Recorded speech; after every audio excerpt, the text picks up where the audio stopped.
by Mark Tavener, starring Michael Williams, Barry Foster and Jonathan Coy.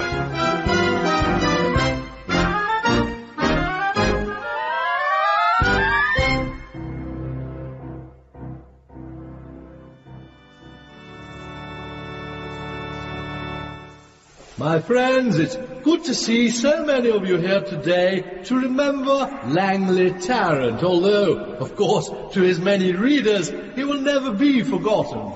He was not, in the conventional sense, perhaps a good man. He was a git. He was a brilliant journalist, Frank. But when I think of Langley Tarrant, it reminds me of an occasion when, as a young curate, I bought some fish fingers and placed them in the fridge. Oh, go quiet, Frank. Then, foolishly, I forgot all about them for 6 weeks. When at last I opened the fridge, I closed it again rather quickly.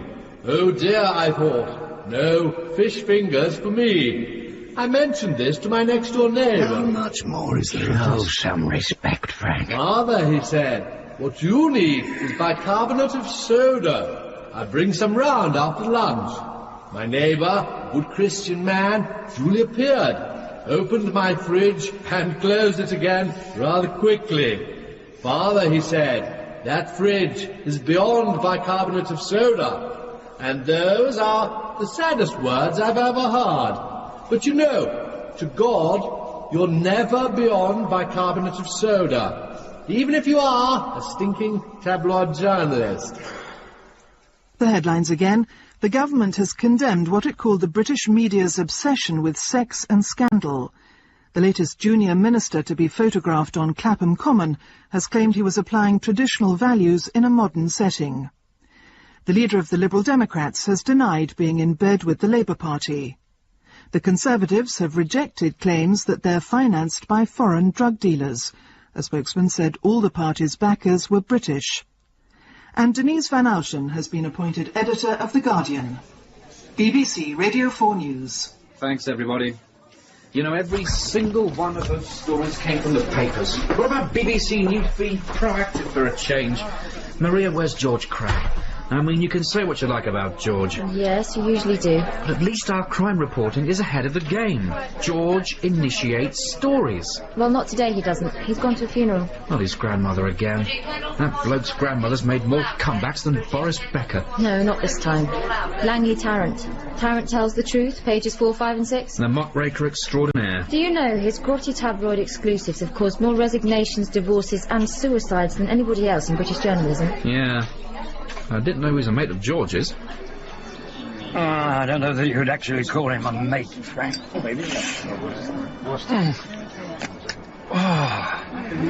Oh, that's better. You'd think they'd allow smoking at a cremation, wouldn't you? No, Langley didn't really have mates. I'm not surprised. He was very good at what he did, Frank. Sticking his nose into people's bedrooms. Well, yeah, to some extent. Hello, Angus. Oh, George, you old lush. You're wearing a bow tie and pretending to work for the Daily Telegraph. Yeah, occasionally. Superintendent Jefferson will be here. Ah, the man who keeps George Cragge in crime stories. Delighted. You look puzzled, Superintendent. Oh, don't worry about that. Frank's looked puzzled for 30 years. The bewildered superintendent, they call him. I'll tell you why I'm looking puzzled, because a muckraking tabloid git is meant to have topped himself in a fit of conscience. Journalists aren't supposed to have consciences. So why did you invite me here, George? Because you don't believe it either, do you? The PM has had a hell of a year, of course. Yes, but even so, what is the matter with the man? I suppose even Prime Ministers get depressed. But we're miles ahead in the polls. You're doing a wonderful job with the economy. Thank you. I'm tootling along at the Home Office. Let's face it, the next election's a formality. Well, perhaps that's the trouble. Perhaps he just hasn't got enough to do. He is looking very tired, mind you. Thought he was going to pass out this morning in cabinet. He worries too much about the flaming newspapers. That's the trouble. Oh, it's easy to say when you're getting the best press of any Labour Chancellor in history. Nah, but I wouldn't be losing sleep about it if I were public enemy number one. I don't have to be told how wonderful I am every day of the week, unlike some people. You know what's really up with the PM, don't you? He's missing his chief spin doctor. Satan of Notting Hill Gate, the wicked witch. Don't even think about it. David, the whole atmosphere of this government has changed out of all recognition since that woman resigned. No backbiting, no conspiring against colleagues, no unfortunate leaks designed to make the PM look wonderful and the rest of us look like idiots. The Wicked Witch comes back into this government over my dead body. Yes. That is rather the way she'd like to come back, of course. David William 5. Max naturally will cover the censure debate. With an introduction from yours truly. Well, won't And now the censure debate, cover it. We've got to set the scene, dear boy. Bring it to life. Otherwise, what's the point of a special political correspondent? Yes. Yes, quite. Yeah. All right, Max, read it over. Oh, the cares of office and the burdens of state. Cut that bit, Max. Cut it? Oh, very well.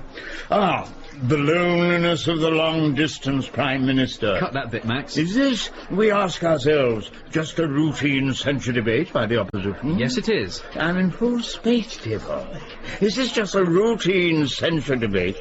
Or will the opposition leader a tale unfold whose lightest word would harrow up thy soul? Max. Freeze thy young blood, make thy two eyes... Max, I think we'll cut this bit. But I haven't got to the part about the fretful porpentine. That's the best bit. I think perhaps, and now the leader of the Conservative Party. That'll about cover it. The Wanderer returns. How was the funeral, George? All right, Max. Spiked again, George. It was very moving. In fact, even the vicar was moved to say that Langley was a total bastard. Well, that about sums him up.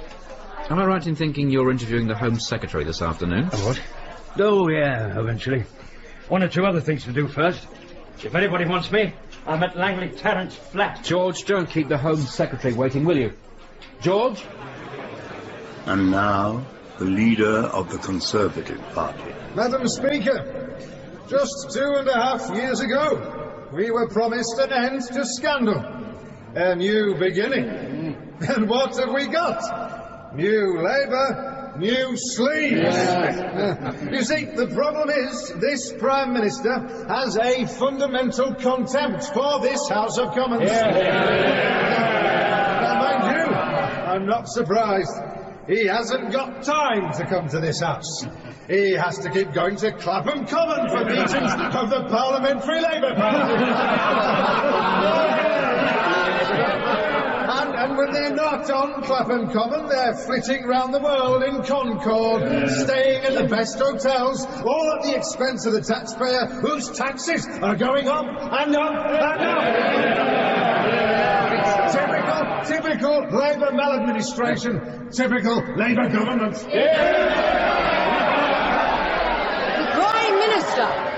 Madam Speaker, the Right Honourable Gentleman was recently described as an excellent stand-up comedian. I agree with that judgment. I must say that coming from him, accusations of sleaze are pretty rich, as of course are some of his financial backers, wherever they get their money from.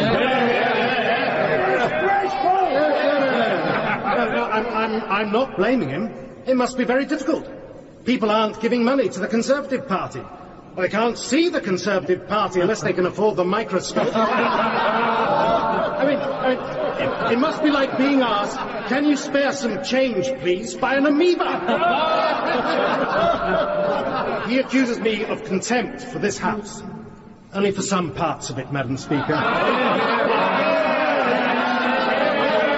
When will he understand that, measured by every indicator, it is the popularity of this new Labour government that is going up and up.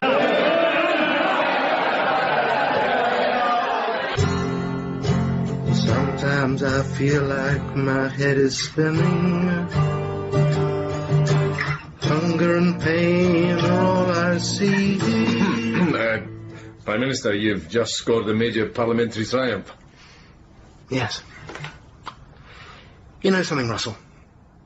Nowadays, when I'm in front of an audience, it's the only time I feel properly alive. And then I get back here to Downing Street.